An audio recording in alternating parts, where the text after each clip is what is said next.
ایک دفعہ کا ذکر ہے کہ ایک سفید خرگوش اداس بیٹھا سوچ رہا تھا کہ جنگل میں کوئی دوست نہیں اور وہ بہت اکیلا محسوس کر رہا ہے۔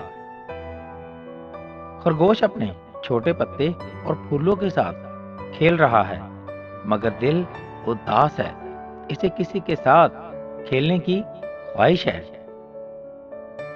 خرگوش درخت پر چڑھ کر دور دیکھ رہا ہے، سوچتا ہے کہیں کوئی نیا دوست تو نہیں۔ ایک دن ایک بڑا کالا ریچھ جنگل میں آ رہا تھا، اس کے بھاری قدم زمین کو ہلا رہے تھے، مگر وہ دوستانہ لگ رہا تھا۔ خرگوش نے ریچھ کو دیکھ کر اپنی چھوٹی کان کھڑے کیے اور سلام کیا، دل میں امید تھی کہ یہ نیا دوست بن جائے گا۔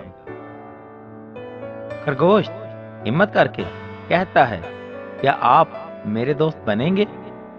ریچھ یہ سن کر حیران ہوتا ہے۔ ریچھ ہنس پڑتا ہے اور سوچتا ہے، یہ سفید خرگوش واقعی بہادر اور خاص ہے۔ دونوں دوست جنگل میں کھیلنے لگتے ہیں۔ خرگوش چھلانگیں لگاتا ہے اور ریچھ خرگوش کو دیکھ کر خوش ہوتا ہے۔ خرگوش اور ریچھ پھولوں کے درمیان کھیل رہے ہیں، تتلیاں اڑ رہی ہیں اور جنگل رنگین لگ رہا ہے۔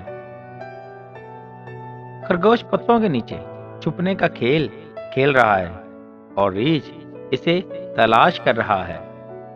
اچانک خرگوش ایک جال میں پھنس جاتا ہے اور اسے راستہ نظر نہیں آ رہا ہوتا اور وہ تھوڑا سا پریشان ہو جاتا ہے۔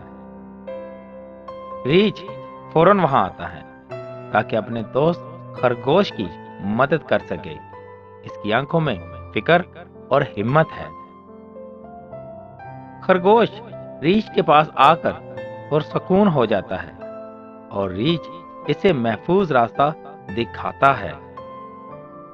خرگوش آزاد ہو جاتا ہے اور خوش ہو کر ریچھ کو دیکھتا ہے اور دل سے اس کا شکریہ ادا کرتا ہے۔ دونوں دوست خوشی سے چھلانگیں لگا رہے ہیں، جنگل کے سب جانور یہ منظر دیکھ کر خوش ہو رہے ہیں۔ دوستوں، اگر آپ کو ہماری یہ کہانی اچھی لگی ہو تو ہمارے چینل کو لازمی سبسکرائب کیجیے گا۔